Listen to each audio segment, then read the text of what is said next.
Kung sakali man po, wag naman sana na may mangyari. Our exit po nandito sa side. Ito ba yung exit?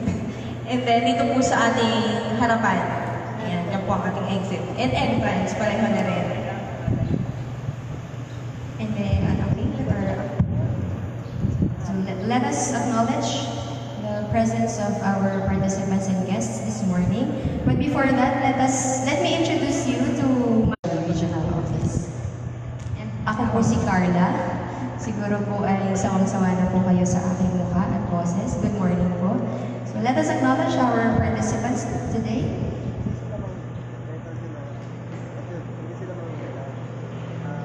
So let us start with from the municipality of Buena Vista, Honorable Vice Mayor Hanley Siena. Welcome, ma'am.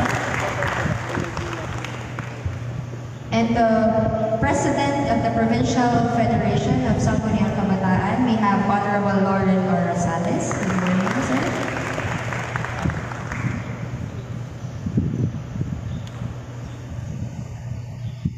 From Dole, the Provincial Director, a Representative Monte Carlo L. Jao.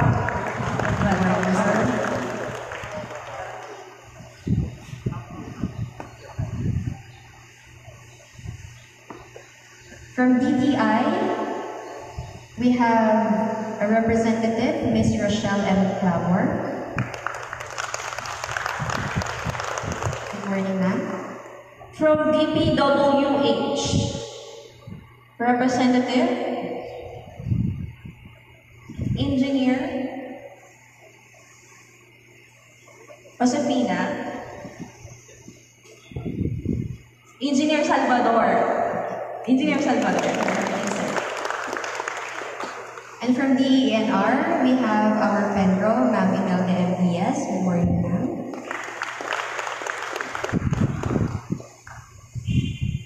From BFP, Bureau of Fire,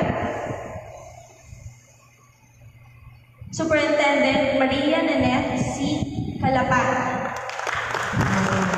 Welcome to Marinduque po. Welcome po, ma'am. And from DSWD, we have our team leader, Ma'am Helen D. Alcota. Good morning.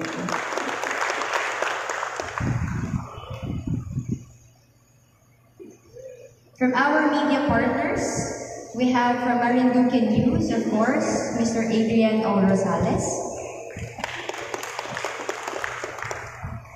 And from Radyo Kamaliglig, Ms. Yurika Pearl S.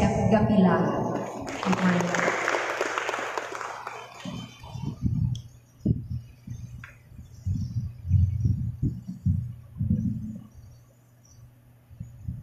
And from our partners, civil society organizations, we have Mr. Pacifico El Mabato of Tanicala. Good morning, sir.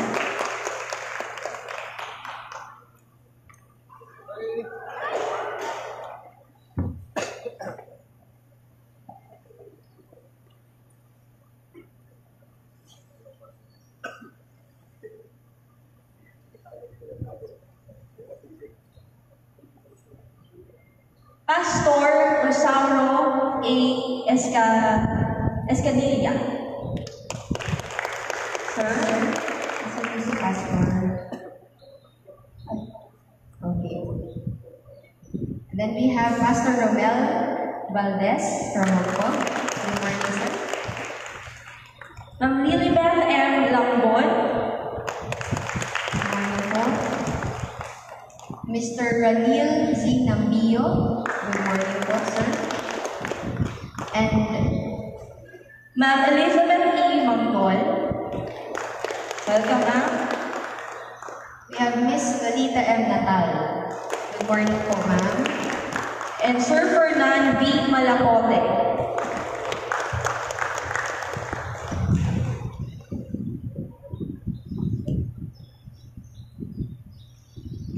From DOST, we have Keith Paulo A. Benaventura. Good morning po.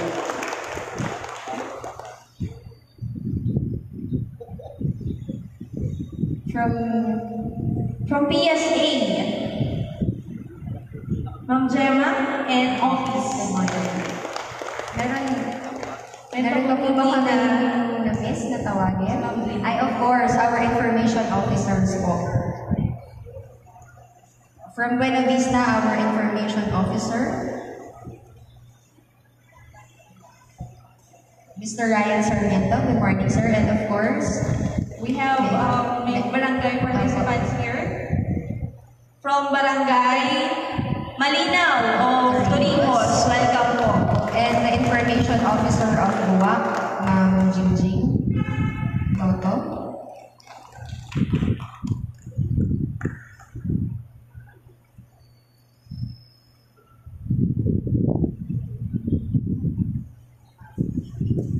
And to represent the MPPO po, we have Sir Aldrin Mutya. Welcome, sir. Good morning.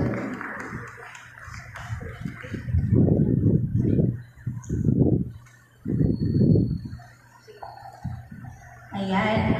As you can see po, meron po tayong mga seats sa likod. Ano ba kaya nagtatanong kayo, nagtataka kayo, bakit marami pang unoccupied seats? Actually po, this is a half day pa lang po itong sa atin dito. This is the town hall meeting and media briefing for this morning. And this afternoon po, We will be having the core rally where we invited the representatives from the barangays of the province of Marinduque. Yan po. So this morning po, ang ating pong mga participants are from the national government agencies, CSOs, the local officials. Yan.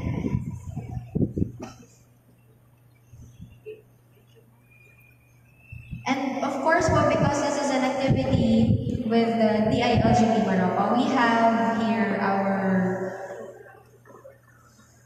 from the Mimaropa Regional Office, the focal persons, or the angels po of the federalism. Ayan. Apat po sila. can you stand para makilala naman ang mga beauty ng ating four ladies, si Sir JR, and our focal person po for federalism, Miss Annalyn Bukayo. From the regional office. At tawag po pala yung core ladies. So, core ladies. So, yun yung constitutional reform. Ayan.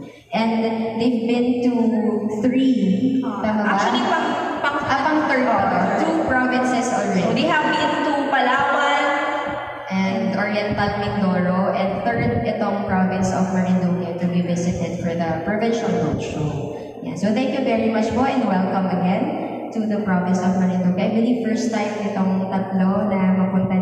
Silang dalawa lang. Sir JR, nakapunta ka na dito. Si Ma'am Annalyn, mga 10 times na dito. Ayan po. So welcome again.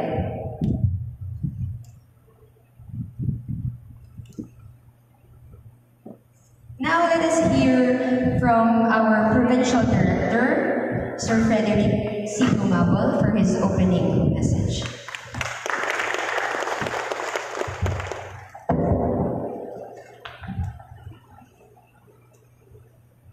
Thank you, Keith and Ara. To everybody, good morning. And we are glad that we have with us the 4 persons that should first hear what is federalism. By the way, when was the first time you heard the word federalism or federal form of government? Likewise, when was the last time you discussed the word federalism? In my case, the very first time that I heard the serious matter of federalism was way back 2015 when President Rodrigo Duterte, then a mayor of Davao City, visited the province of Oriental Mindoro, specifically in Socorro. Because he's been advocating federalism for so long. And he shared his wisdom why he is advocating or espousing this word federalism. Because he believes that this type or form of government may somehow address the issues, major issues in our country. First is corruption. To him, it's just like a cancer that is slowly killing the people of the Philippines. Second, the peace and order effort is illegal drugs. Those are the reasons or problems that he would like to resolve. And that he believes that federal form of government will be a panacea or a solution in order for these issues to be resolved. So that's how he views the current situation of the Philippines. After that, when he took his office, way back 2016, in most of his sorties or public issuances, he always made mention of federalism. And for this, that's why he appointed bright people from different school of thoughts. A committee comprises of, if you still remember, the advocates of federalism 10 years ago or 30 years ago, because federalism is not new in the Philippines. It was then, we have this type of typical federal form of government during the time of Marcos. Fortunately, it does not serve the purpose. That's why we have again this word federalism during the time of President Duterte. So with this, annals or records about federalism, right after our president appointed the members of the committee, there is a parallel initiative that wherein the president appointed Secretary Anyo to spearhead this type of advocacy. That's why we have now this provincia. We just, I think, conducted last year the regional orientation of federalism. Here comes now our regional focal person that will discuss with us what is federalism. So I don't like to preempt discussion. But I appeal to the participants. For those who have zero or limited knowledge about federalism, I would like you to ask questions so that you will be educated. For those who have average knowledge on what is federalism, please ask or verify or clarify issues so that you will be enlightened. And for those who have vast knowledge about federalism, please share your knowledge. Speak so that you will be heard. Because this time, whether it is negative or positive, that's okay for us. Much better if it is a negative. Because as you all know, the output of this activity would be endorsed to the National Committee for discussion. Because they would like to ensure that if time comes, let's say there will be a plebiscite intended for this, then everybody is enlightened, everybody is educated, and everybody is informed. So that's the very objective of this activity today. That's why we choose people from national government agencies, the information officers of our local government units. We have with us the media, we have with us the civil society organizations, and we have some from the barangay. But this afternoon, most of our barangays, in the tune of 2,000 delegates, will be attending this core or constitutional reform. Because we don't like that we will left something which are unclarified to everybody. So, my dear friends, the future of our country, whether you would like to transform our present form of government, which is a republic, with a unitary presidential form, that's why we have the three branches. We have the executive, legislative, and judiciary. That's our present form of government. And it will be your decision if time comes. Because if there will be a plebiscite, then you are the one to decide. So meaning to say, the future of our government or the Philippines lies in your hands. It's your choice. It will be our decision. So again, folks, good morning and thank you. Thank you very much, sir. Pero kasi sir, for konting introduction and history po of the federalism. So, napakaganda nga. Si PD talaga isa yan sa mga magagandang magpaliwanag pagdating po sa federalismo. Ano po? Alam na yung simula pa lang ngayon. Okay. So sabi nga po ni PD, everybody is encouraged to speak up. So later we will have our open forum. Also, we would like to acknowledge our SK Federation President from the Municipality of Bogbo, Honorable Jennifer Ethan F. Valdez. Good morning. And syempre naman, hindi naman namin pwedeng makalimutan ang DILG Marinduque personnel. We have our PPDMU Angels. Ay, Angels na rin po ba? Sila Engineer Ivel, Lori, Janjan, and Engineer Daryl. And from the LGCDS, we have Lea Rosario Marte. Nakalimutan ko na yung apelido mo ngayon dahil siya po ay bagong kasal. And our dear Municipal Local Government Operations Officer. So from Buena Vista, Maria Bernadette G. Lasik. Good morning po, Tita Badet. And we have from Ogbog, our MLGO, Sir Ariel Armelino. And from Santa Cruz, Ma'am Laniel Mascareñas. And of course, our outcome manager, Ma'am Rizali Zay Sevilla.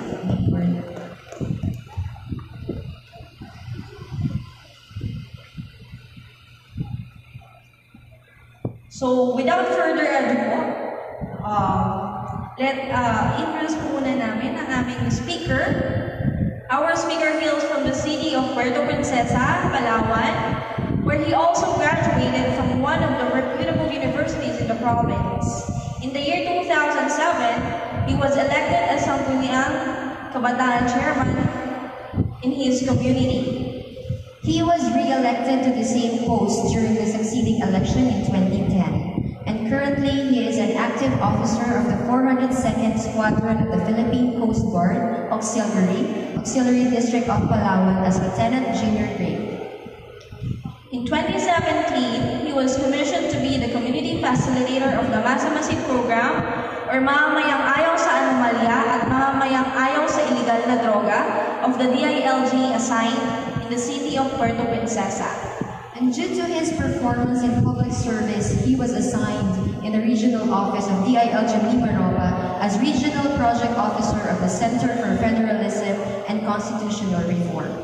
Last March 5, 2019, he was the recipient of the Mayor's Award for Outstanding Youth Development in the whole city of Puerto Princesa during the Mayor's Awards night in connection to the 147th founding anniversary of the city and celebration of the 15th Balayong Festival.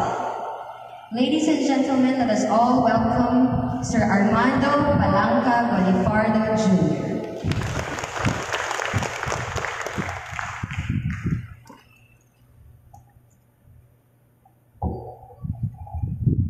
Thank you po, Ma'am Carla and Ma'am Kim. Good morning po sa ating lahat. Magandang umaga po sa ating mga national government agencies from the information offices, sa ating mga barangay officials, sa ating mga CSO partners, sa ating mga kasamahan sa DILG Marinduque, DILG Regional Office, sa ating mga local officials. Magandang umaga po sa lahat. A great philosopher once said, ang problema po sa atin ngayon, sa ating century ngayon, yung mga illiterate po sa atin ngayon ay hindi yung mga taong hindi nakakapagbasa at hindi nakapagsusulat. The problem of the 21st century illiterate persons are not the ones who can't read or those who can't write. Yung problema po natin ngayon ay yung mga taong hindi marunong mag-relearn, learn, and unlearn. Okay? So today, ang gagawin natin ay mag-learn tayo, mag-re-relearn, at mag-unlearn po tayo. Bakit? Kasi may mga bagong ideas or bagong informations na po tayo regarding federalism.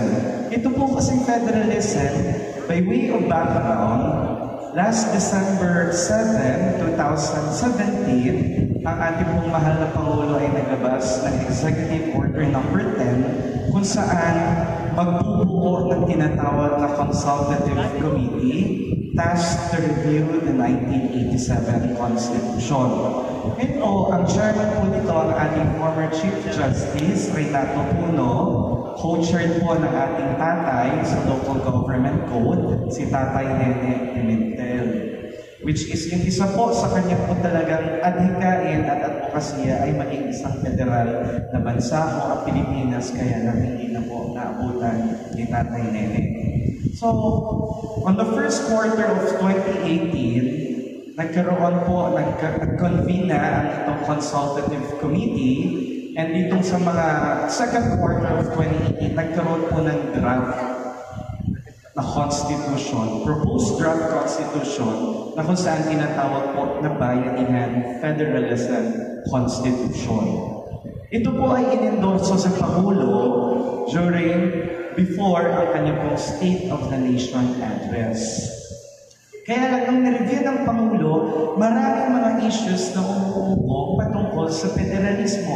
Once na narinig, noong panahon ng 2018, once na narinig po natin ang salitang federalismo, kung ano-ano na kung mga mapapangit na mga issues, ang konotasyon patungkol sa federalismo. Minsan pa nga po may sumayaw pa nga ho, di ba? Naalala mo natin yon. So, pumangit ang imahe ng federalismo. Nitong taong 2019, ang Pangulo ho ay nagkaroon ulit ng kautusan kung saan yung Bayanihan Draft Federalism ay i-review ng lahat ng government, national government agencies. Ito yung tinatawag na Interagency Task Force.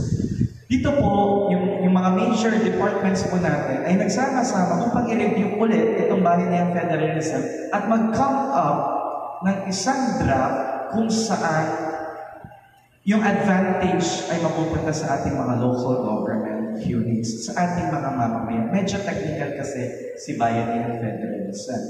So, iyon po yung na-come up ng ating Interagency Task Force. Actually, ongoing pa ang deliberation. At ang task po ng ating Secretary Anyo ay magbigay ng paunang impormasyon patungkol mo dito sa mangyayaring Bayanihan Federalism, constitutional reform. So ito po yung aming message last year, okay? Which is the federalismo. Yung ating pong motto, malapit na gobyerno, dama ang serbisyo. Pero within this year, ngayong taon lang po, binago ang mensahe ng ating pong pamahalaan. Ngayon ay core o constitutional reform. Kasi sa federalismo, iba na ho kaagad na naiisip. Cha-cha, yung kung ano-ano mga pangit na imahe. Sige ho. So ngayon, constitutional reform. Bakit core? Mamaya, sa second presentation natin, malalaman natin bakit core ang nais ng Pangulo. Ang constitutional reform po natin ay ito na ho ang bagong mensahe. Ang tawag po natin ay message house. Sa message house, meron tayong bubong o yung pinakasentro ng ating mensahe. O makikita rin po dito sa ating left side. Ang bubong po natin, ang gusto niya, hindi ko gumagana ang pointer. Ang sabi ko, baguhin ang lumang sistema, isulong ang bagong konstitusyon. Ito yung bagong motto ng ating constitutional reform. Baguhin ang lumang sistema, isulong ang bagong konstitusyon. Pero aside doon, meron pa hong mga haligi na ikinoconsider ang ating DILG. Ito yung tinatawag na 4 pillars. At isa-isahin po natin ang yung 4 pillars na yun. Una, pagyamanin ang probinsya, paluwagin ang Metro Manila. Alam naman po natin yung issue o yung nangyayari ngayon sa Kamaynilaan, sa Kalakang Maynila. At sa tingin naman natin, lubha na ho bang mayaman ang ating probinsya? Mayaman ho ba ang ating probinsya? O gusto pa natin pagyamanin ang ating probinsya? Pangalawa, gobyerno para sa tao, hindi para sa traffic. Ito yung political reforms na nais ng ating pamahalaan. Pangatlo, bukas na ekonomiya ng lahat ay may pag-asa. At pang-apat, bagong konstitusyon para sa bagong henerasyon. Ngayon, isa-isahin po natin, ano yung mga pillars po na ito? So, sa first pillar, pagyamanin ng probinsya, paluwagin ang Metro Manila. Kalagahan ho ng pagkakaroon ng mas maraming oportunidad. Aware naman po tayo na napakarami sa ating mga kababayan sa probinsya ang nakikipagsapalaran sa Maynila upang maghanap ng mga trabaho. Kasi madidali. Iba yung rate sa probinsya, iba yung rate sa Maynila. Tama? Pangalawa, pagpapalapit ho ng pamahalaan upang mas maramdaman at magkaroon ng access sa mga serbisyo nito. Ramdam po ba ninyo ang pamahalaan? Ang national government, ramdam po ba sa mga probinsya? Minsan mabagal ang serbisyo. Totoo po? Okay. Example po, ang sentro ng pamahalaan,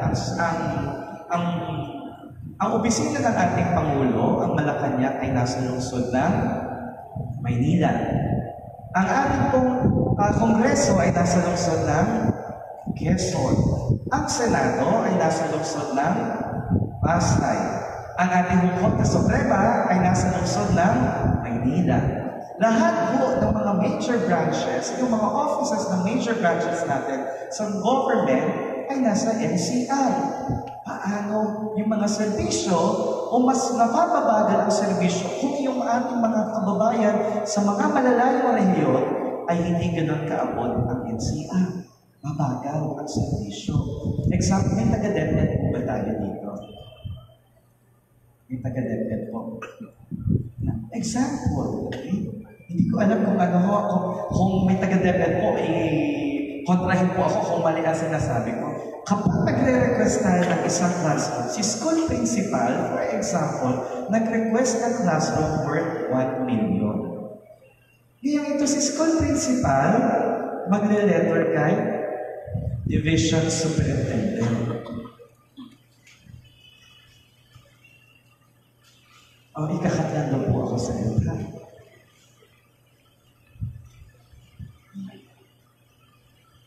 Cut lang po natin sa list. Sir JR, we would like to acknowledge the presence of our mayor from the municipality of Santa Cruz, Honorable Antonio L. Uy. Good morning po. And of course, we would like to hear the message po of our Honorable Governor to be represented someone who is very near to me also, that from the legal office, Attorney Mara Sorry.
Magandang umaga po sa inyong lahat. I would like to welcome on behalf of the Governor, the core team from the regional office, Ms. Annalyn Tayo, and Mr. Armando Bolivardo Jr., Loreto Dayantica, and Mr. Yapi Talera. Maraming salamat po sa pagpunta ninyo sa aming probinsya at isa kami sa inuna sa roadshow. Tama po, di ba?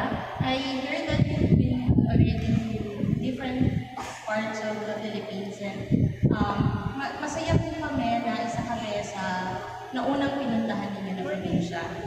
Good morning to Ms. Hanali, Vice Mayor Hanali Sena, and also of course to Mayor Antonio Uy, and to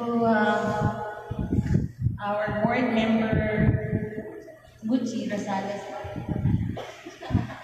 and Ethan, morning, and to all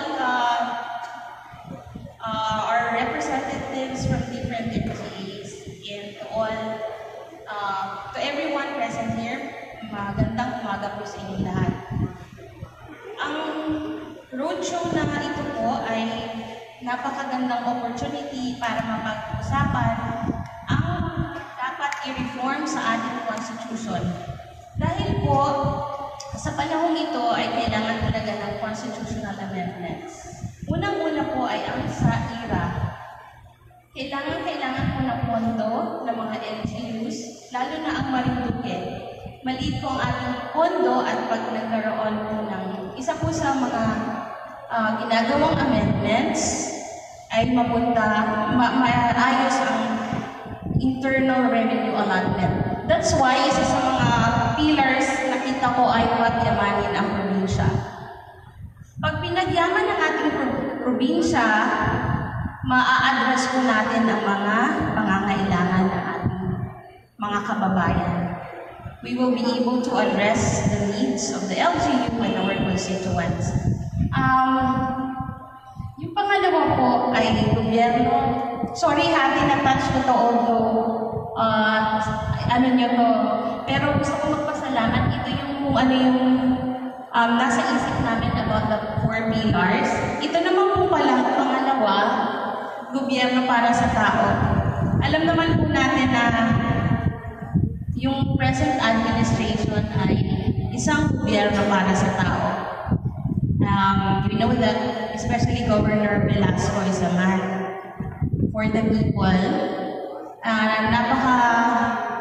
Ano po ni Governor, gusto po niya lahat ay ng mga needs ng mga Marinduqueños ay ma-address. Kaya po talagang wala kaming pahinga para maayos po ang lahat. Dahil alam mo naman po ninyo na bago lang ang aming governor and napakarami po namin inaayos. Pero so far, marami na pong impactful and mga impactful projects na nagawa ni Governor, especially sa hospital. Dati po wala kaming mga equipment. Ngayon po ay magkakaroon kami ng 6 na dialysis, meron namin po kami ECG, magkakameron ECG, X-ray, at dahil kulang po ng medical specialist, magagawa po kami ng telemedicine para tatawagan na lang po yung mga medical specialist sa Manila. Isa pong problema ng Marinduque ay ang health. Kaya po, isa rin po ito sa tinututukan namin. Maganda din pong pag-usapan ang lahat ng mga amendments sa pamamagitan ng ganitong venue dahil mas malalaman ninyo kung ano yung needs ng mga tao. And ang bawat needs po ay siyempre diverse and unique sa bawat probinsya, katulad po namin for Island Province.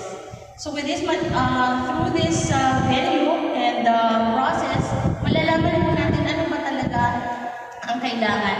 At makakatulong po ito to decide kung ano yung mga reforms na gagawin natin sa ating constitution. And isa po pong na-appreciate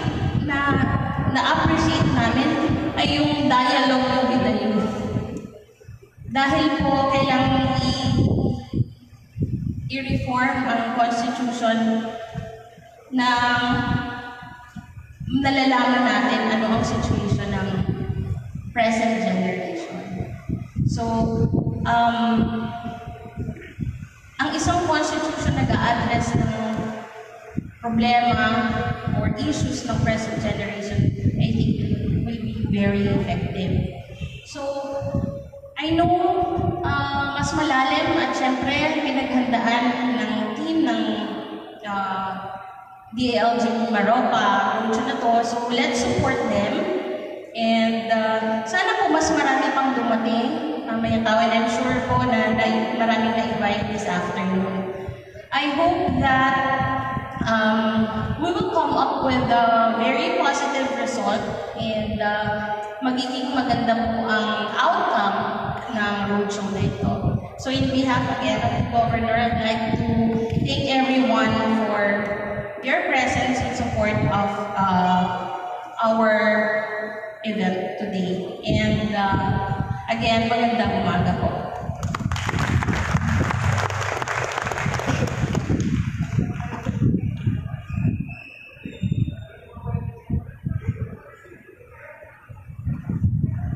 Thank you very much, Attorney Mara.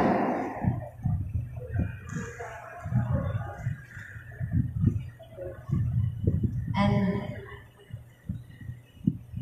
we'd like to acknowledge our MLGOO from the municipality of Torrijos, Sir Jomar Fidelino. And of course, andito din po at ako'y napangiti ng kanyang pagdating ang aming pong Vice Mayor ng Buwak, Honorable Sally L. Paglinawan. Good morning, Vice. Good morning po ulit. Meron ba po ba na... Okay, so let's proceed, Sir JR. Let us again welcome Sir JR for the continuation of this discussion. Salamat po, Carla. Thank you din po kay Attorney Mara sa ating representative from the Provincial Legal Office. Palakpakan po natin si Attorney Mara.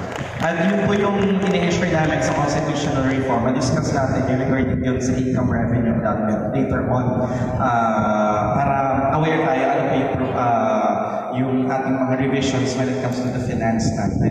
So ngayon, i-discuss natin ano yung mga problema muna. No? Kasi kung ang sagot talaga ay constitutional reform, ano yung problema na nakikita natin? So balik po tayo. Kanina, sa school principal nag-request ng classroom worth 1 million. Dito, si school principal magsusulat kay division superintendent would take 3 days. Si division superintendent magsusulat kay regional director. Si regional director magsusulat kay bureau director sa Pasay na connected sa pagpapagawa ng classroom. Itong si bureau director i-endorse kay assistant secretary para sa classroom. Si assistant secretary i-endorse kay undersecretary. Pagdating kay undersecretary, i-endorse na kay secretary. Pero hindi pa natatapos kay secretary ang trabaho.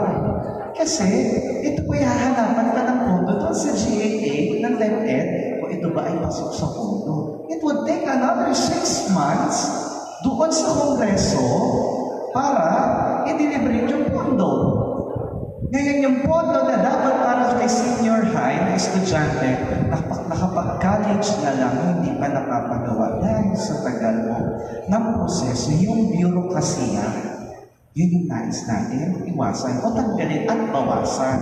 Next po, hindi na kailangan lumuwas ng Metro Manila upang maghanap ng trabaho at may sapat na sweldo. Ako po'y probinsyano, ako'y taga-Palawan, Puerto Princesa, pero ako po'y naka-assign sa regional office ng DILG sa Quezon City para magtrabaho. Ang hirap po ng buhay sa Maynila. Kung ako'y may mga kababayan na nais pumunta ng Maynila at magtrabaho, dinidiscourage ko na mahirap ang buhay sa Maynila. Maganda, mas pipiliin ko pa na sa sarili kong probinsya, doon mo ako nagtatrabaho. Kaya lang, ang problema, ang oportunidad.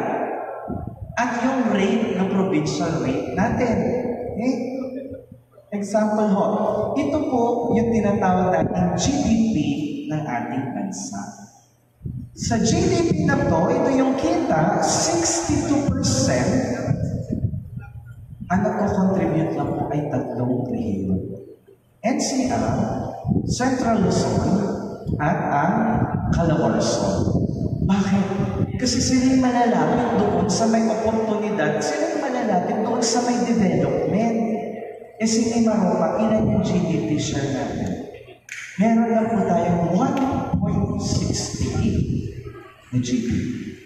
Pero ang kabaliktaran nito, kung gaano kababa ang GDP ng isang rehiyon, ay ganun kataas ang poverty rate sa region na ito.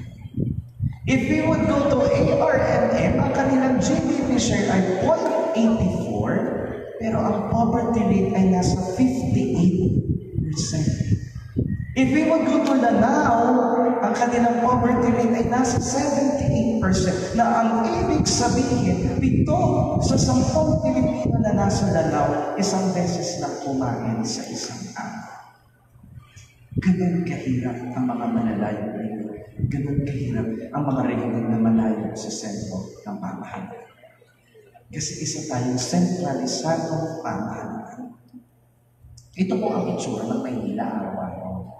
Yan yung nararanasan namin. Sino na nakapag-baybay na ng EDSA? EDSA. Ito yung nakikita natin everyday. Pero minsan, kapag traffic, masaya kasi ang dami mong billboards na makikita.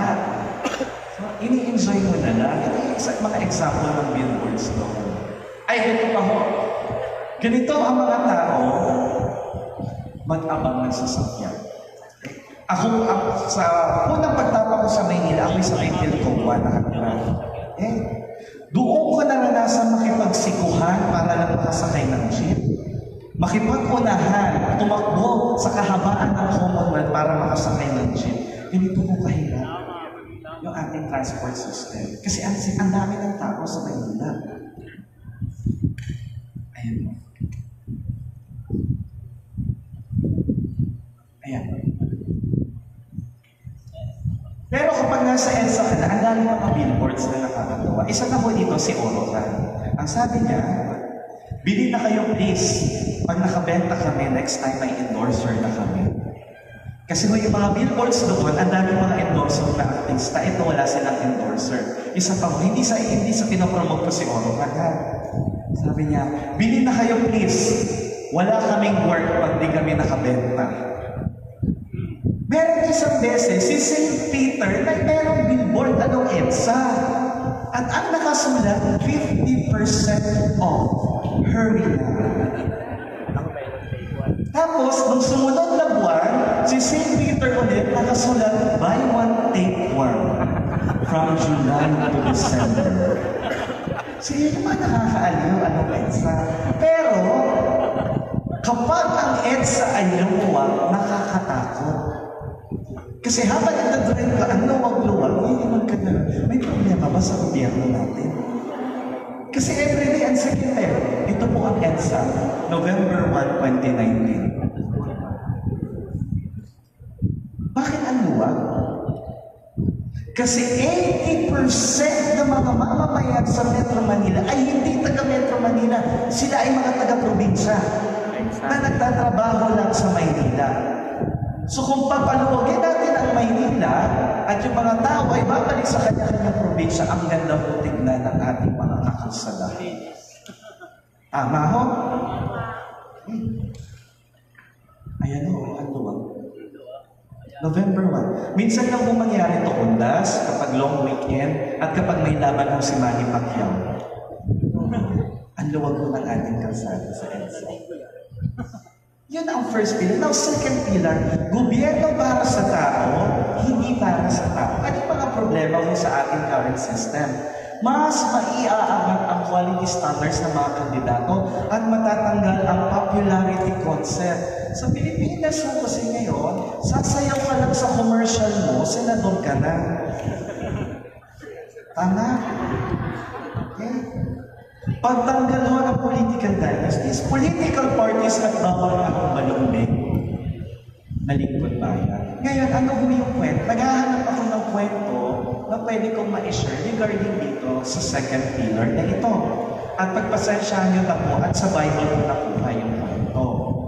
Sabi dito, nilapitan ng magkapatid na si James at si John itong si Kristo. Sabi nila, Lord, yung hinihingi namin sa iyo, bigay mo na. Demanding. At hindi lang yan. And so the Lord says, what do you want? What do you wish me to do for you? Nasaan na kapag ikay nalunok na sa kapangyarihan, kaming dalawa sa kanan mo at sa kaliwa. My dear friends, itong problema ng magkapatid ay problema ko at napakarami sa ating bansa.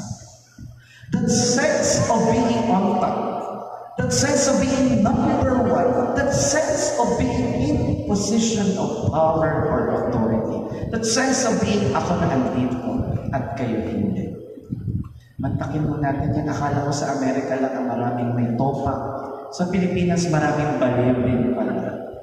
130 candidates for the presidency. Which is good. Hindi nyo ba naisip itong pinagkakagawa ninyo? Ang problema ko kasi sa Pilipinas, apat lang ang requirements for anyone who wants to apply for the presidency. Number 1, na dapat natural born ka. Number 2, na registered voter ka. Number 3, na able to read and write ka. Ika-4, that you have to be a resident of this country for the past 10 years. Kaya kahit sino na may ganitong kwalifikasyon ay nag-applyan lahat. Pakinggan mo, tignan niyo mo ang mga ilan. Si Romeo John Reyes, na ang pangalang tinataglay ngayon ay si Archangel Lucifer. Bakit ka tumatakbo? Kasi pinili po ako ng ating master to lead the country. Hindi natin alam kung sino master niya. Si Alan, Intergalactic Earth Ambassador, na sinasabi niyang pinili siya ng mga alien para tumakbong presidente. At in 5 years time, ang buong mundo ay gugulawin na. Kaya ang kanyang plataforma, free burial para sa lahat. Ang isa ng tricycle driver, ang kanyang plataforma ganda, isasara lahat ng beer house sa Pilipinas. May galit dito sa beer house. Ang isa naman, napakarami daw ang kanyang kaperahan. 23 trillion babayaran lahat ng utang ng Pilipinas, ng gobyerno. Eh, asan ang pera? Nasa gobyerno. Ang isa naman, baka magalit si Lola ni Dora at si Yaya daw. Kasi ang kanyang plataforma, sasabihin niya sa tamang panahon. Siyempre, naririnig niyo na si Papato na gagawin niya ang Pilipinas bilang last state ng Amerika. Akala ko, yung medyo alanganin lang, pero merong isa si Hu. Graduate pa ng UP. Eh, hindi nagbabawal ang anyone below 40. Hindi. Pwede na raw siya. Kasi kung laude daw siya, eh anong pinag-aralan? Home economics. Ano tuturo ko sa amin? Magluluto lahat. Mabibilib kayo dito sa lahat. Kaya ang turo. Kung ang Pilipinas may tag-init at may tag-ulan, ang kanyang plataforma, ililegalize niya sa bayang ito ng Pilipinas, magkakaroon na ng 4 seasons. Winter, spring, summer, at fall. Diyos ko, anong katupakan meron itong mga to? Alam niyo ho, itong festival na to, itong circus na to, is a reflection na ano? Na kinukutya na ang ating pamahalaan. Na kahit sino mo ko ngayon ay nais na maging presidente. It's probably because they are looking at the government that have become cynical to your position.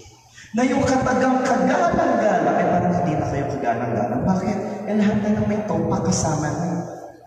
I think the government now must rethink. Bakit ginaganito? Bakit ganito ang tingin nila sa ating pwesto? Bakit hinahanap nila to? Is this a reason of frustration? Is there something behind it that makes them laugh at us? Ano bang kadahilan? Maybe this would be. Alam niyo, pinag-uusapan namin nakaraan. Hindi naman po itong bayan ito ng Pilipinas ay tinitingala sa buong Asia. Well, in fact, sa buong Asia. After, yung China po pangatlo lang, number 1 ang Vietnam. After Vietnam, assuming we have grown sa ating GDP. Maganda po yun. Tinitingala tayo sa ibang bansa. Pero ang tanong ay ito pa rin. And the statistics have revealed na sa bawat 5 Pilipino, isa is living below the threshold of poverty. Na ang ibig sabihin from between 19 to 22 million ay talaga nabubuhay bilang mga mahihirap sa ating bayan. Nasa ating bayan ngayon, ang underemployment is still number 1 in the whole of ASEAN. Natinitingnan yan that the only reason na sa statistics na 10% ng ating mga kababayan are outside the Philippines working for our country. What seems to be the problem? Alam niyo po, ang sagot nitong psychologist, nitong marunong tumingin sa problema ng ating bayan, isa lang, governance. Hindi na tama ang nangyayari sa ating bansa. Hindi na ang 32 taong saligang batas sa kasalukuyan ng ating bansa. In a world where everyone wants to be on top, and we have become a dog-eat-dog, where the position of power has become a rat race, where number 1 needs to be on top. DILG tells you today where to service is to be on top. Bakit? Lahat gusto niyo maging dakila. Then you have to understand certain things. Ang nakakatakot ho ngayon, may isang kongresista na nagkwento. Kung noon, madiskarte ang mga politiko, mas madiskarte ngayon ang mga kabataan politiko. Hindi lahat. Sabi ko, hindi lahat. Bakit? After na ang kanilang mga magulang, kapatid, nanay, tatay, have been so long in power, itong mga kabataang politician, hindi lahat, feels like to be in power is an entitlement. Entitled kami dyan. Privilege namin yan. Right namin yan. What about trust? What about responsibility? What about accountability? What about us? Paano kami? Is it that us na ipinagkakatiwala natin itong posisyon na ito upang kami magsilbihan? DILG tells you to be virtual services to it. Okay, bakit? Sapagkat sinasabi mo namin, ang pagsasakripisyo is the other face ng pagsisilbi. The moment you are called to a higher authority, the moment you are placed in a position higher than anyone, the moment you are given more wealth than another, the moment you are given more talent than anyone, lahat po yan responsibilities. Pero ibinibigay yan so that you can have greater chances to serve. Alam niyo, sa ibang bayan, party system. Sa ibang bansa, party system. Kapag may party ka, may tradition kayo, may principles kayo, may advocacy kayo, may programa kayo. Dito sa Pilipinas, may party pa ba? What na? Basta the person would make me win. And so in the end, what happens? Ang bayan ang nahihirapan. Great wealth is indeed a great blessing. Power is indeed a great blessing. Talents, pinag-aralan, these are wonderful blessings. But in the end, when we become face-to-face with God, with Allah, ako sino pinaniniwalaan natin, all of this would not matter. Because the only thing that would matter, pakinggan niyo po, is what others have become. Because is what your constituents become. Because of you. Paano kapag nagkaroon na ng constitutional reform at yun pa rin ang mga politiko nakaupo sa pwesto? Sa akin ang pamantayan ko ito, tatlo lang. Iboboto ko ang isang tao na kapag tinignan niya ang posisyon, sasabihin niya, ang hirap na ito. Sakripisyo ito. Ibig sabihin, ang dami kong i-give up. Bakit? Kasi magiging number 1 ang pagsisilbi ko sa aking bayan kaysa sa sarili ko. That is one person, hallelujah, who looks at the position as indeed sacrifice and a challenge to offer oneself for the sake of many. Ibuboto ko rin yung tao sa sasabihin, hindi mo malalaman ang tinatawag na pangangailangan ng iyong mamamayan hanggang you do not walk where they are walking, hanggang you are not there where they are there. Totoo po yan. That's what you call immersion. Leaders have to go down to the community so that they could understand who truly a leader is. Katulad niya, may isang congresswoman. Hindi siya congresswoman kung hindi siya nakababa. Bumabad siya. And she did. Napunta mo siya sa isang baryo. Talagang liblib na ho. Nagulat siya na children pala have to walk illogs para at isusuot lang pagdating doon sa school yung kanilang sapatos at tsinelas. At pagdating mo doon sa classroom, natuwa siya kasi mismo yung mga mamamayan ay nagpalagay ng bubog sa school kasi hindi naabot ng gobyerno. Pero nagtaka siya kasi merong 5 papel na nakasulat sa bulletin board. Tinanong niya si teacher, ano po yan? Ay, congresswoman, sorry po. Kasi po, yung siyang na yan, na pangalan sa papel na yan, yan lang po ang may karapatan maupo sa silya. Kasi siya lang ang silya.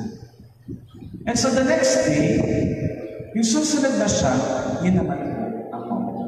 Hanggang hindi mo mapuntahan yun, hanggang hindi mo nakikita yun, paano mo malalaman ang tindi ng kanilang pangangailangan. And third, iboboto ko ang tao, sasabihin niya, yung kanyang true joy ay nabigyan siya ng karapatan makapagsilbi. Kapag sinabi niya, that would be my joy, siya ang aking hero. Okay? So, kasi ang sinasabi ko ni DILG, hanggang you do not, if you have not suffered for the people you are supposed to serve, if your hands are not scarred because you have worked with them, if your feet are not wounded because you have walked with them, if you are not fatigued because you have really walked with them, ay wala kang karapatan na tawagin isang bilang. DILG tells you today, where true service is to be. And last, to end the second pillar, hayaan ko ikwento. Sa Amerika ho, nagkaroon ng sale ang isang mall. Ang daming taong pumunta. Pero isang matrona na ang daming pinamili. Ngayon, nung matapos na itong matrona, wala na yung tagatulak ng trolley. Ginawawala na siya. Bakit ganito? Bakit wala na kahit tagatulak ng trolley? Wala. Until suddenly, a gentleman came forward, nakabihis ng konti at sinabi, "Ma'am, is it okay if I help you push your trolley?" Tinignan niya. Sige. So, tinulungan siya. Dinala yung trolley sa hardware. Tinulungan pa siya maglagay ng gamit sa sasakyan. Nang matapos na, naglabas ng pera itong matrona at kinaabot sa mama. Sabi ng mama, "No, ma'am, it's okay. I do not need a tip. It's just a pleasure to serve. No, I insist you should get this. No, ma'am, it's okay." Sabay tumalikod na yung mama. At sa kabilang sasakyan, may isang mama na nanonood sa drama nitong dalawa at lumapit sa matrona, "Ma'am, do you know that person who just pushed your trolley?" Sinabi siya, "No, you didn't probably recognize him. He's one of the senators of our country." Yun ang magsisilbi. Walang halong drama. It was just a pleasure to serve. Hingin po natin na kapag nag-constitutional reform tayo, ganun ang mga leader natin. At sa kahit ngayon, ganun ang mga leader natin. Third pillar po tayo. Bukas na ekonomiya ng lahat ay magpag-asa. Malaya na ang pagninegosyo sa mga rehiyon dahil sa pagtanggal sa balangit sa merkado, restriction at pamumuhunan. Ano po yung restriction? Mamaya isa-isahin natin. Ito yung tinatawag na 60-40. 60% dapat Pilipino ang may malaking share sa puhunan at 40% lang sa mga banyana. Mababawasan ang poder ng oligarkiya sa pamamagitan ng pagpasok ng foreign investors.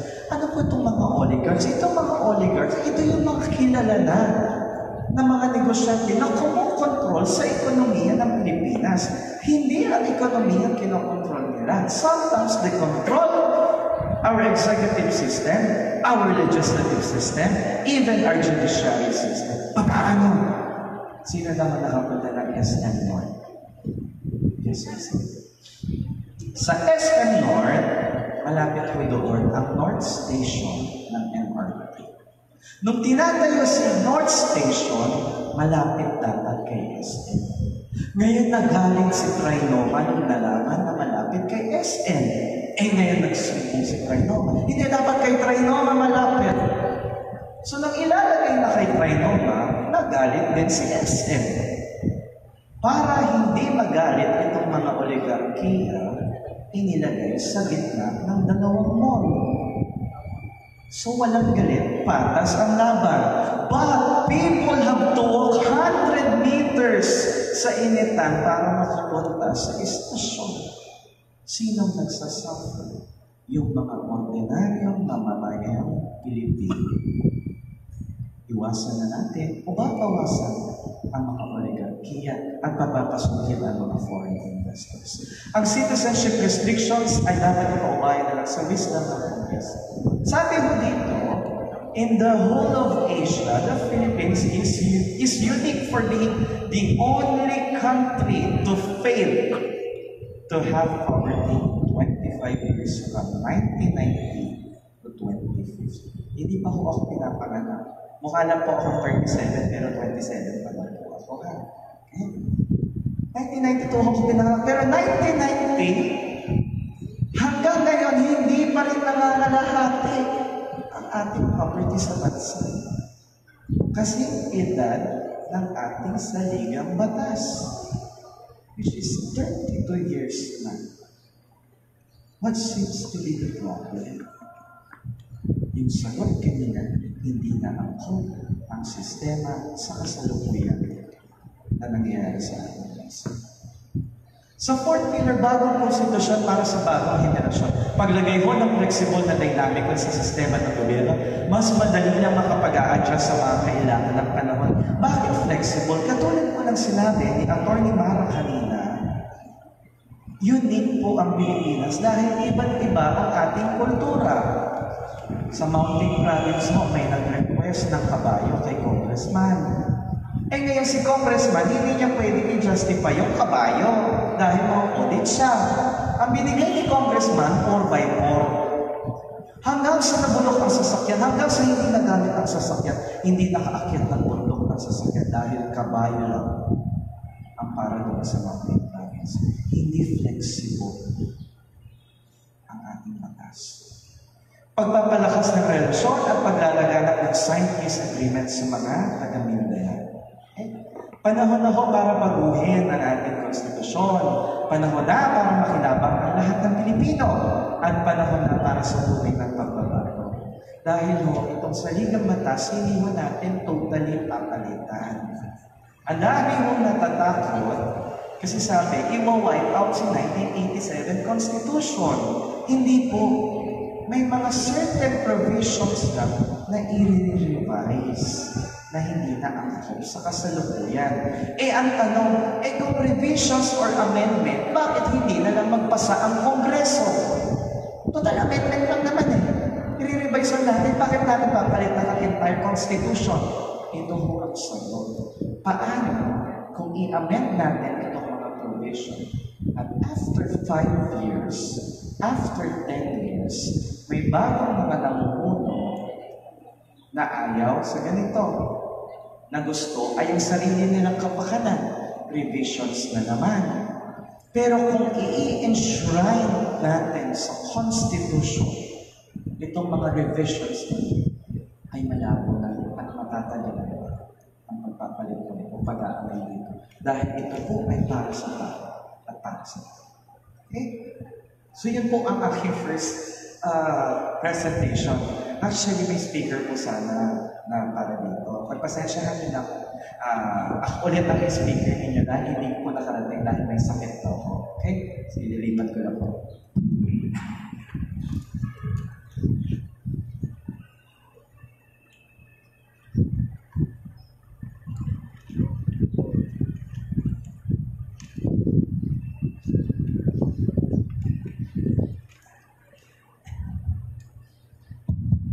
Sabi ko sa second presentation, empowerment ng ating mga regions. Bakit natin papalakasin? At bakit kailangan palakasin ang ating mga rehiyon?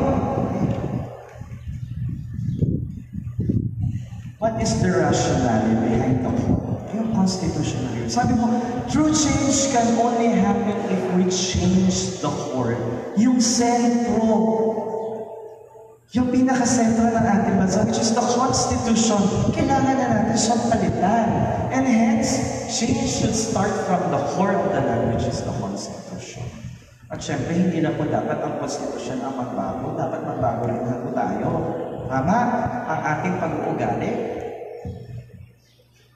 So the current Philippine Constitution is no longer relevant. Yun ang sabi. And responsive to the present needs, problems, and issues confronting our country. There is a need to address the political, social. Yun po ang papalitan. Political, social, and economic. Hindi po natin papalitan ang buong Constitution. Hindi natin gagalawin ang Bill of Rights. Ito lang ang papalitan. Economic, social, and political. So, parts of the Constitution should be amended, electoral and political. Issues that pertains to political parties and dynasties. Economic provision, which is about liberalizing the economic provisions. Okay? And regional progress and development. Maganda po itong regional progress and development. Isa-isahin mo natin. Proposed amendment. Sabi ho, pakikita din po dito sa kabilang Section 6 of the article of the 1987 Constitution. Local government units shall have a just share as determined by law in the national taxes, which shall be automatically released. Just share. Pag sinabi natin local government units, ito po ang mga provincial government, municipal government, city government, up to the barangay. Kasama mo kayo sa ating local government unit. Ang proposo ng ating constitutional reform, sabi, local government units and regional development authorities shall have a just share as determined by law on the basis on their financial needs. Yung pangangailangan ng kanilang, kailangan mo ho talaga nila. Kailangan pa ba ni NCR ng additional pondo? Kung yung pondo na dapat kay NCR ay binigay sa mga rehiyon, sa mga LGU na mas nangangailangan, mas maganda. And organizational capacities and resources in all national classes based on the second year preceding to the current fiscal year. Okay po. Next pa tayo. Ako pala yung taga-bilog. Paano natin ma-strengthen ang ating fiscal? Ito mo yun. Sino ang nakakaalam sa Mandanos ruling? Okay, ayan, ito po. May nakabahan ako. Hindi ko po alam kung mabibigyan ko ng hustisya to. Okay po. Ito po ay kilala bilang Mandalas, pero ito po ay Mandalas Garcia ruling. Si Congressman Mandalas, which is the governor of Batangas, Governor Mandalas, and the governor of Bataan, Congressman of Bataan noon, si Congressman Garcia, the Mandalas Garcia ruling. Kasi ngayon mo Mandalas lang rin. Pero minsan nagagalit si Congressman Garcia. Bakit hindi tinatay ang pinili? Mandalas Garcia ruling. Okay po. Sabi dito, the Supreme Court ruling on the Mandalas and Garcia petitions clarifies that the share from the internal revenue allotted of the local government units include other national taxes like custom duties. Sa ngayon kasi, ang ira na napupunta sa ating local government units ay from sa collection ng BIR lang. How about yung ating mga nakukolekt ng taxes sa ating customs? Ang laki nun. Okay? And the exclusion from other national taxes, okay, tagalogin mo natin. Ang Mandalas ruling, hirap na English. Ang Mandalas Ruling ay isang desisyon sa Korte Suprema na nagsasabi na ang basihan ng pagkukumpute ng internal revenue allotment ng mga lokal na pamahalaan ay hindi lamang buwis mula sa BIR na kinukwenta nito, kasama rin nito ay iba pang buwis kagaya ng custom duties at iba pa. Ano yung iba pa na iyon? So medyo magandang news po ito sa ating mga local government units. According sa Supreme Court ruling, Mandanas versus si Executive Secretary Paquito Ochoa ko ang kalaban noon ni Congressman Mandanas, Congressman Garcia. Marami pa ho. Nandun pa po si Secretary Butch Abad, nandun pa ho si... Marami hong mga secretaries po ng kalaban noon ng dalawang kongresista. Sabi niyo ho dito, hindi lang ho yung BIR ang kasama. Kasi sa kasalukuyan, ito ho yung natatanggap ng ating local government units. Yung mula sa BIR. Sa Mandalas ruling, sabi dito, kailangan kasama rin yung tariff and custom duties collected by the Bureau of Customs. Ang laki ho na pumapasok sa customs na mga tax. Saan mo napupunta ngayon? Dapat pati yung mga local government units kasama. And yung others doon, 50% of the value-added taxes collected in the Bangsamoro o the BARM, kasama din dapat yung paghahati-hati doon. 30% of other national tax collected from the Bangsamoro. Ano po? Sa letter B, 60% ng national taxes collected on the exploitation and development of the national wealth. Ito ho yung mga ginagawang exploration, sa mining, sa ating oil exploration, sa Benham Rice, o sa iba't iba ho. Kasama ho dapat yung nakolekta doon, kailangan pati si LGU merong share doon. Hindi lang yung IRA. Hindi lang yung from the BIR. And 85% ng excise tax collected from the locally manufactured Virginia-type cigarettes and other tobacco products. Kaya ho nagtaas na ang mga sigarilyo. Mahal na ho. Pero nakakagulat, ang isang tahaw mo dito sa Marinduque, 98 pesos. Yun ang nakakatuwa. Sa Maynila, 160 pesos ang isang tahaw. Then, the entire 50% of the national taxes collected under the section of value-added tax. Yes, kasama dapat. At 5% sa mga franchise taxes given sa national government. Ito yung computations na gusto.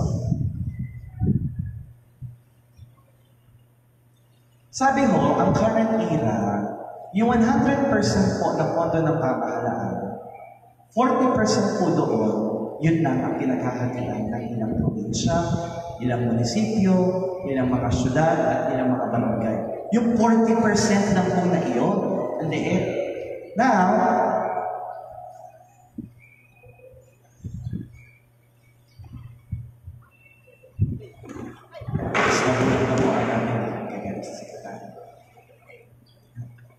paano ho kinukompute yung IRA? Okay? Yung 40% po na iyon from the national tax, paghahatian pa ng mga probinsya. So 40%, yung 40% gawin natin ulit 100%. Sa 100% po na iyon, 23% ang napupunta sa mga probinsya. Then sa mga syudad, another 23%. Sa mga munisipyo, medyo malaki, 34%. At sa ating mga barangay, 20%. No 100% lang, 40% na yun from the national government. Yun po yung paghahati. So yung dapat malaking amount, pinaghahatian pa at kumonti na lang. Nung ako po yung SK, ang aming IRA ay nasa 1 million lang po sa isang taon. Okay? Kaya ang aking pondo for the whole year, nasa 100,000 lang. Ang aking pong sweldo nung ako yung SK, 3,000 lang. Ganun po kaliit ang barangay ko. Ganun kaliit ang IRA na natatanggap ko sa aking barangay. Ito pala. Share of every province. Ngayon, pag pinaghatian na ho, pag napunta na sa probinsya, ito pa ho, paano kinukompute yung pondo? Okay? Baka masasabi, bara-bara lang o ganito. Ilang million sa'yo o ganito. Hindi po. May computation pa ho na kinukompute ang ating budget para doon sa IRA na ibababa sa mga probinsya. Sa population, dapat 50%. 50% yung population, yun yung pagbabasihan. Sa land area, 25%, and equal sharing, 25%. Kapag malaki ang land area, kapag malaki ang population, malaki rin po ang inyong ira. Ang akin pong lalawigan ay hahatiin sa 3. So hindi ko alam anong basis nila at bakit gusto nilang hatiin sa 3. Liliit ang land area, liliit ang population. So pag pumunta ho kayo ng Palawan in the next 3 to 5 years, kailangan alamin niyo kung kayo ay nasa Palawan del Norte, Palawan del Sur, at Palawan Oriental. Yun ako ang aming lalawigan. So yun po yung schedule. Ano ba yung vertical imbalance? Sa ira ho na natatanggap ng ating mga LGU, masyadong maliit at hindi sapat. Lalo na kapag may inflation ho tayo. Magkano ho ang isang gatas ng nido dito sa Marinduque? Sabihin natin mga nasa 500. Ang gatas ho ng nido sa Maynila, nasa 500 din. Pero ang sweldo sa Maynila ay iba sa sweldo sa probinsya. Eh parehas lang din naman ang gastos. Magkano ho magpariban ang buhok? Yung mga nakatanggap na ng 13-month pay dyan, ang riban mo umaabot ng 1,000 to 1,500, tama? Sa Maynila, ganun din ang presyo. Pero iba yung sweldo, yung inflation sa probinsya at sa Maynila, iba. Bakit mo gano'n? Yung vertical imbalance. The population growth, masyadong masipag, si nanay, saka si tatay, walang pinagkakabalahan, at salary adjustment, yan yung sinasabi natin. The cost of devolved functions refers only to the cost of personnel and facilities. And sa mga LGUs ho, ang dami hong compliance, totoo? BDRRMO, ano pa ho? Sa ating LGU, maraming po compliance din ho. Ang daming po compliance, pero ang liit ng pondo. Ang daming gustong ipa-accomplish, pero walang pondo. Ano po sir? Unfunded po. So yun ang problema. Kasi napakaliit ng ira na ibinababa po sa ating mga local government units.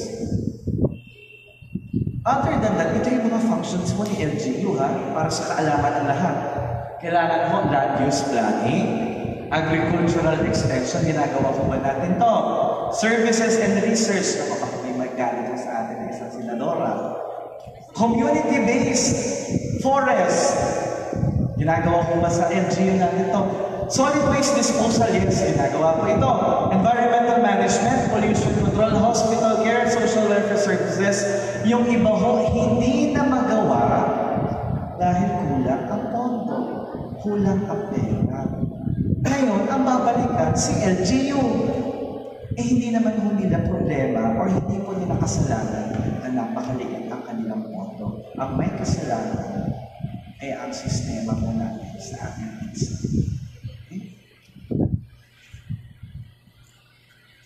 Lack of equalizing issues nila.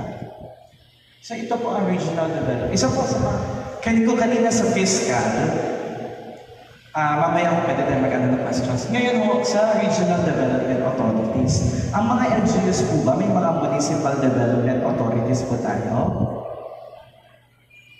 Provincial development authorities, provincial development council, municipal development councils and regional development council. Yun po ang kasalukuyan. Meron po tayong gano'n. Sa region, merong regional development council. Ano ang trabaho ni regional development council? Yung mga local chief executives po natin. Ito po ay chaired by NETA, co-chaired by the DILG. Kasama na natin mga local chief executives, kasama ng ibang national government agencies, nagpaplan ng mga proyekto, paano nila i-develop ang kanilang LGU. Ngayon, kapag yung plano nila, i-endorse na nila sa konseho, sa council. Si council, ang purpose ni council ay i-endorse kay national na connected doon sa project or gusto nilang mangyari sa kanilang local government. Kung ang gusto ni LGU ay magpagawa ng classroom o ng school, i-endorse nila ito kay DepEd. Ngayon ho, ang power po ni Regional Development Council ay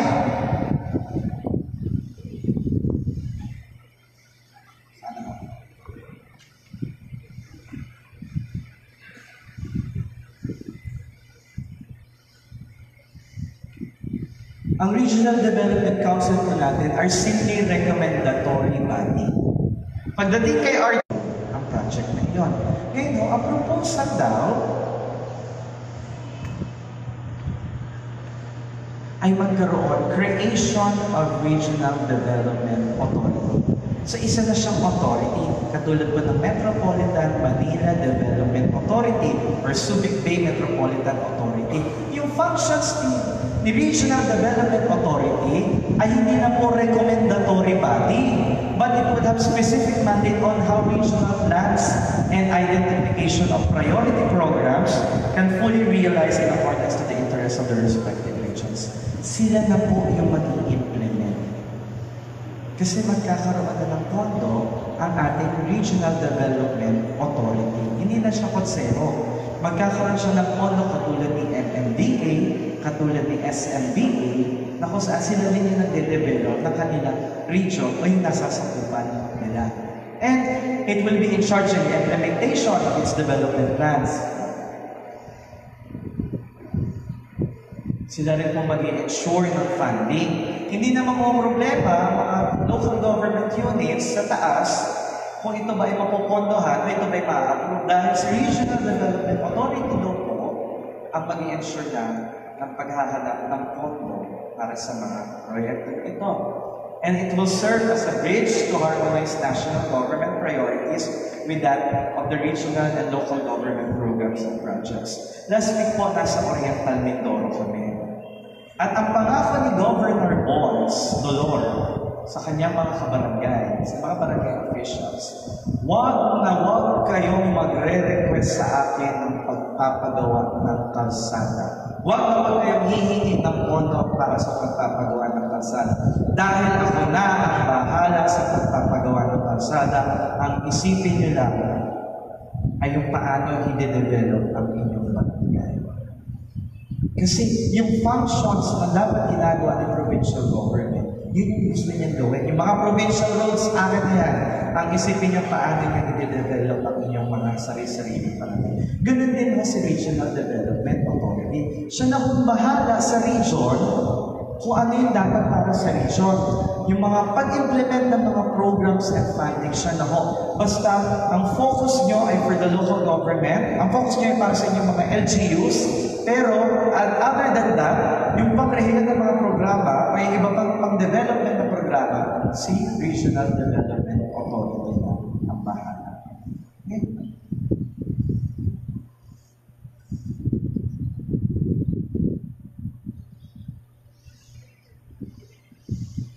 So, una, fiscal, pangalawa, economic,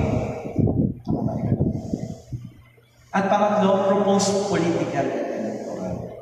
Ito yung medyo, ano po ba ito masabi? Medyo madugog ng konti. Kasi kapag ito ho ay nakalusot ng Kongreso, nailusot sa Kongreso, ay medyo mahirap ilusot sa Kongreso. Dahil ito ho, kapag ito ay pinustro natin, para kung kumuha ng bato ang Kongreso at pinukpok nila sa sarili ng bato na yun. Ito ho yung nilalaman. Problems of the current system. Political parties are elite-driven and uncommonly open for active citizen participation, especially from the marginalized. Ano ba yung mga kilala natin mga political parties?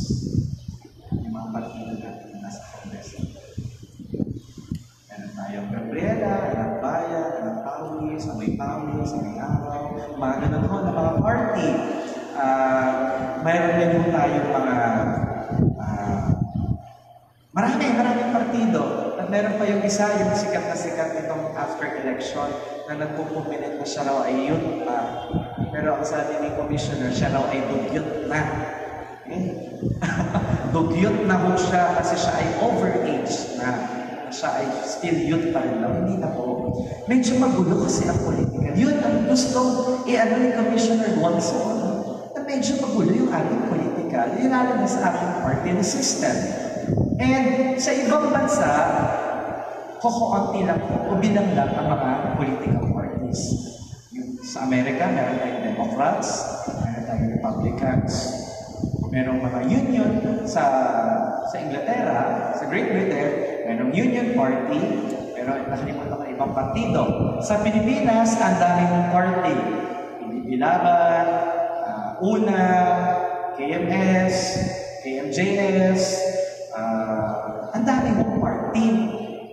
So medyo magulo, yun ang nais ng ating constitutional reform na inimitahan na natin yung ating pagkakaroon ng party kasi ang dami ng confusion na nangyayari.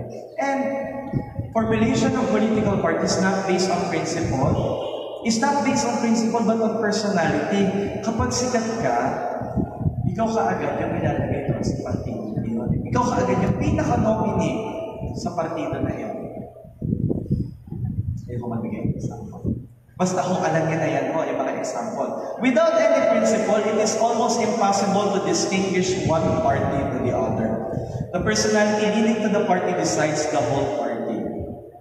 Yung isang recruiter ng isang partido sa Palawan ngayon ay at large na po. May warrant of arrest na.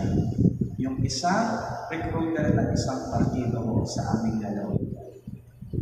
Kasi isa siya sa mga nagsasalita sa ating mga kaibigan. Okay? Kasama niya po yung 7 na huling kaibigan natin sa Palawan. Kaya yung recruiter na yun, nakita ng isang kilalang partido sa ating bansa ay connected pala o tao pala na ating mga kaibigan na napalayo sa ating bansa.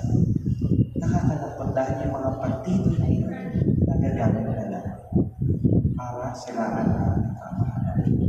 Ano pa ho yung partido? Yung isang grupo ng under yung isang grupo na yun sa partido rin na yun.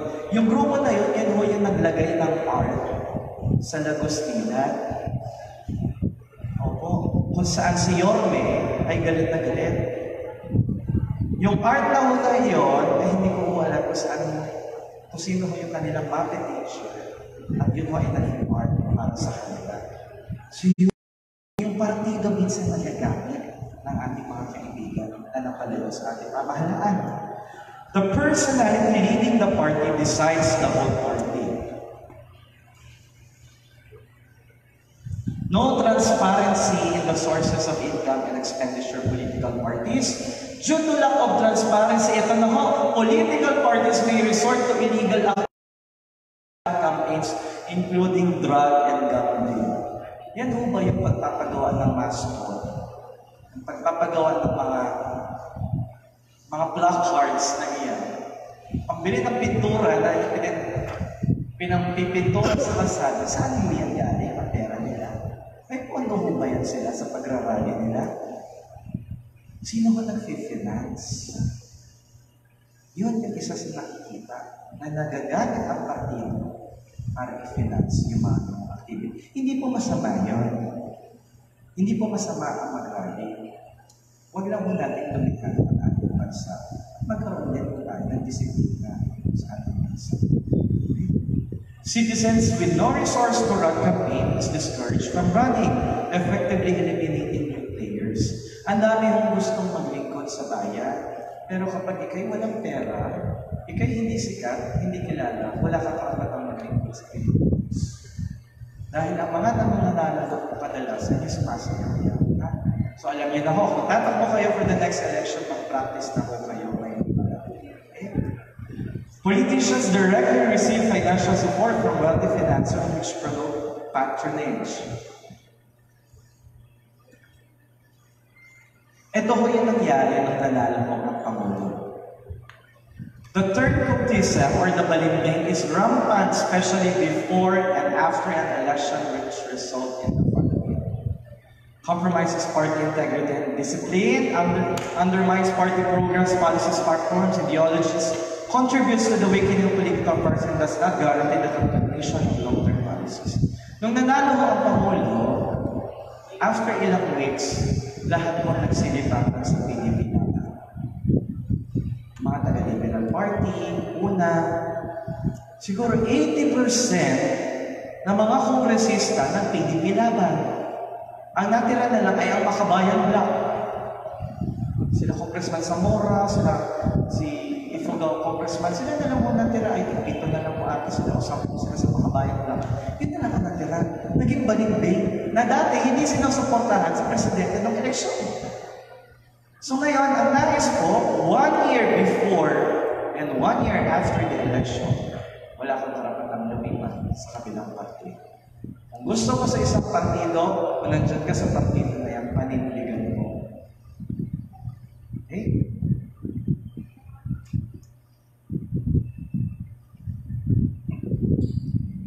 Sa political parties. So next na tayo.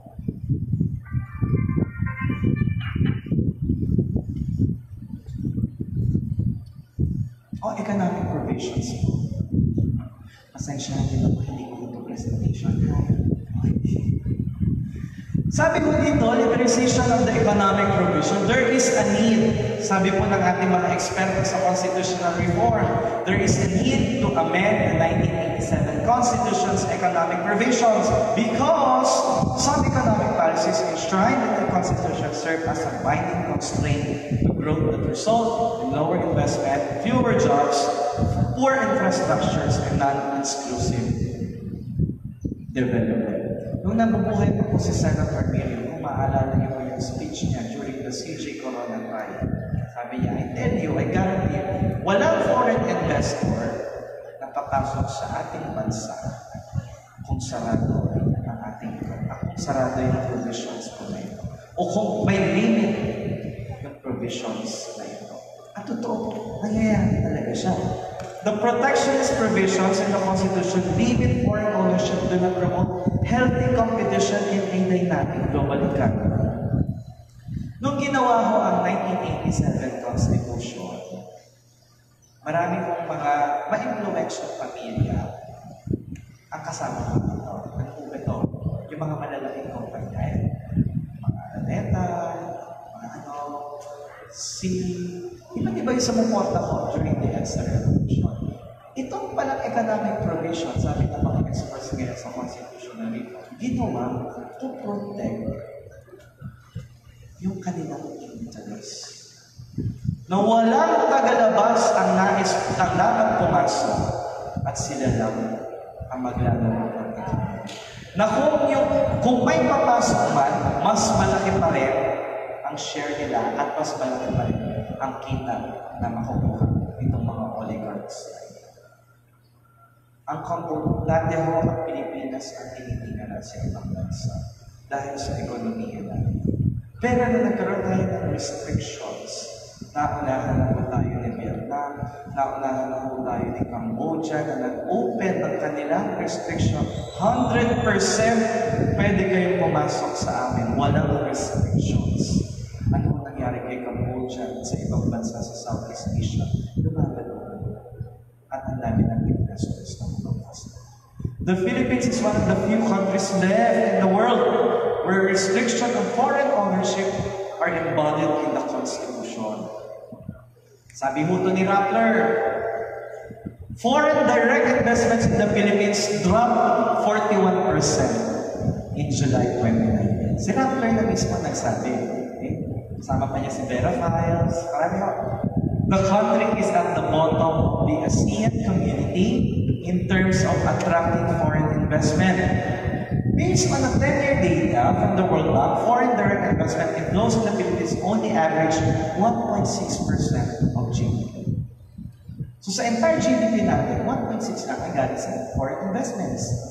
With constitutional restrictions blocking the inflow of foreign direct investments, it's no wonder that the country's performance of infrastructures, which is heavily dependent on availability of capital technology, is likewise at the bottom of the ASEAN region. Ano ba yung sabi ng statistics? Sa atin pong, ang Pilipinas po, ang dami natin, more on infrastructure tayo. Kasi ang dami pa natin gusto i-develop. Ang ibang bansa po, bumaba na yung kanilang kasi nag-develop na sila tayo pa rin ang namumuna. At tayo ang nasa bottom. Tayo ang nasa bottom, pero yung nasa statistic nasa taas. Tayo nasa bottom kasi focus pa rin tayo doon sa mga infrastructures. Kulang pa rin infrastructures natin. Okay? Sa ibang bansa, kung tuloy-tuloy yung development, tayo, nag-focus na tayo sa infrastructures, pero yung ating economic, hindi natin iniintindi. At may restrictions pa rin. Ay, ano po?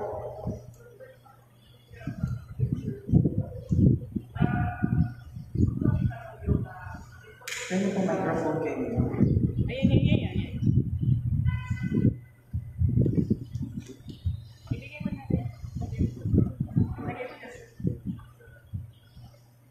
Mr. Golfando, I would just like to clarify further regarding this provision.